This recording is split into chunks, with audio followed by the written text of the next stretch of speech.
In 2020, a lot of us did different things to cope. Like some, we created a new hobby. We refound our old joys of the Pokemon TCG. And a lot of us bought like we've never bought before. 2020 truly felt like a rebirth of the hobby. It felt like 1999 again, where there were lines for cards. There was scarcity for cards, and the values have never been higher. Today, we're going to be talking about everything Pokemon cards.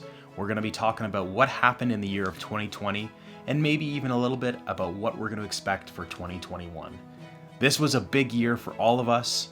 This was a fun year, and let's revisit because there was so much that happened this year. At the beginning of 2020, we received the first Sword and Shield set, which was our base set, and it was released on February 7th.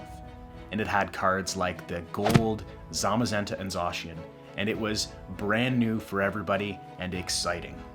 Moving till May 1st, we received the next set, called Rebel Clash, and this was a very interesting set as well, where we started to see trainers becoming more and more prominent, with the likes of Boss's Orders.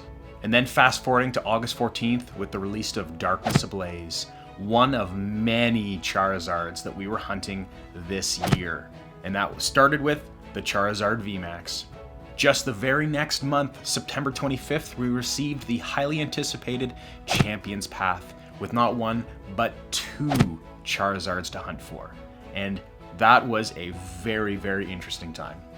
And most recently, we wrapped up with Vivid Voltage. It was released on November 13th, and we are still excited about the set right now because we're not just hunting for a Charizard, no, we are hunting for one of our favorite Pokemon of all time, an iconic Pokemon, Pikachu. And the excitement didn't stop with just the new sets that were released. Some of our favorite poketubers reached historic milestones, with the likes of Leonhardt hitting 1 million subscribers, Unlisted Leaf hitting 2 million subscribers, Real Breaking Nate breaking 500,000 subscribers, and one of the new kids on the block in terms of poketubing would be Pokerev, who broke 200,000 subscribers just this month. Now we get into some old vintage packs, some old vintage boxes, the first edition box breaks that happened this year.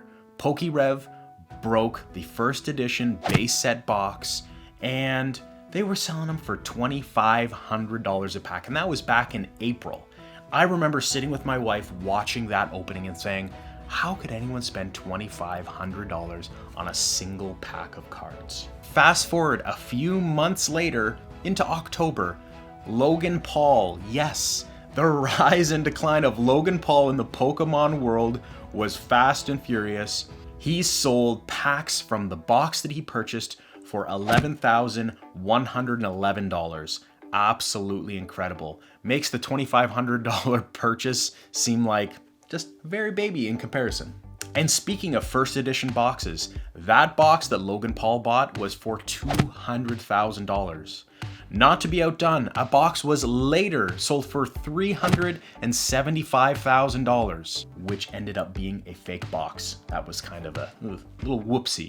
And shortly after that, there was a box that was a real box that was sold for $360,000. Unbelievable growth we saw this year in Pokemon. Now we talk about the most valuable cards ever sold. If we reverse a year ago, December 23rd, 2019, a first edition PSA 10 Charizard was sold for a mere $36,000.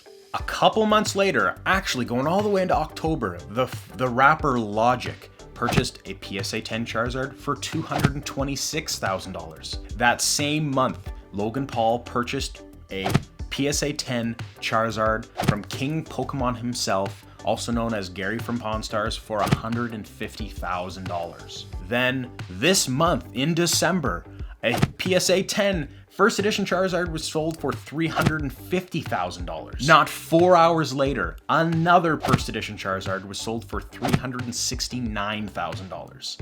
And that was the most valuable Pokemon card ever purchased. A couple weeks later, the Pokemon Illustrator was sold for $900,000.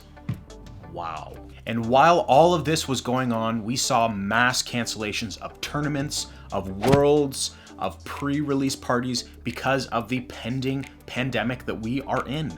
And as a result of this pandemic, we saw delays like we've never seen before. Product coming in waves, very difficult product to find. And this truly was the year of the scalper. If you wanted to find Champion's Path, if you wanted to find certain build and battle boxes, if you wanted to find some of the newest sets, or even any Pokemon cards, you would often have to go through third-party marketplaces and buy them from scalpers. On top of all this, Hidden Fates was reprinted 273 times. I'm obviously exaggerating, but it feels like this set is continuing, and I suspect it will continue. Even just this month, we received our first reprint of the Elite Trainer Box of Hidden Fates. And as mentioned at the beginning of this video, Champion's Path went from the most anticipated hyped set of all time. You could not get it in stores, you could not find it anywhere. And now a lot of retailers or even the scalpers are not even able to sell the product because it is more than abundant. It is a mostly uninteresting set, even though there are 2 Charizards. In fact, if I'm not mistaken, there are actually only 2 cards in the set. There's a first card and a second card, and they're both Charizards. We received some interesting promo cards that were very much geographically locked, like the futsal cards. Such a cool set of cards that they created and released into the UK market. And then most recently, there was the special delivery Pikachu that sold out very, very quickly and is being resold for surprising amounts. And now we're waiting for that highly anticipated special delivery Charizard, and who knows how quick that's going to sell out or how much it is going to sell for. We received some really cool product that we had never seen before, like premium collections, the Zacian and Zamazenta, some Elite Trainer Box Pluses, the small but mighty. There was some really, really good product that the Pokemon Company International thought of and released this year.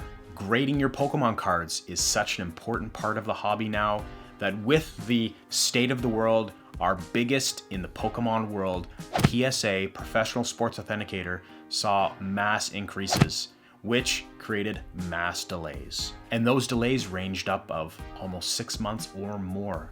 We even saw this year the sale of PSA to a private equity firm. Canadians received some big news that they could now purchase from the Pokemon Center. And don't even get me started on the death of the Fairy Energy.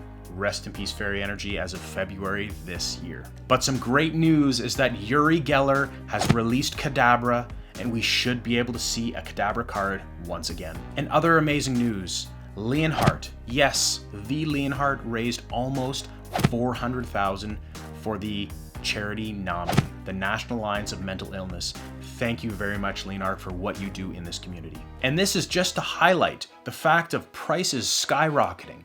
Everything from sealed packs to brand new modern sets to vintage sets. We saw such a surge in interest, which brought a surge in prices. Good or bad, this was a very interesting year to be in this community. To wrap up this amazing 2020 review, I want to highlight probably the most important part of the 2020 year was seeing how the community reacted to each other. We saw some amazing camaraderie. We saw some amazing fundraising. We saw some amazing people help each other. Whether that be help other people's channels grow, whether that be help people acquire product for an MSRP price, or just help people as they're going through difficult times. This year has stretched us all. It has been a very interesting ride, but the Pokemon community is by far the best community I have ever seen. If you are a part of this community, thank you. If you're not yet, you are gonna love it here. The Pokemon community is the best and will always be the best. I am excited to see what 2021 brings as we approach the 25th anniversary of Pokemon. There are going to be some big things happening this year. We've got Shining Fates that we're aware of. We've got battle styles. There is going to be Pokemon Snap. There's going to be so much interesting things happening in Pokemon this year that is going to get you excited and help you relive those 90s. Thank you very much for watching, guys. I hope this was a great summary. If there is something that I have forgotten that you think was one of the biggest stories of the 2020 year in the Pokemon world, leave a comment down below. I would love to hear what I missed, because I'm sure I missed a lot. Thanks for watching, guys. I'm the Millennial Collector. We'll see you in the year 2021.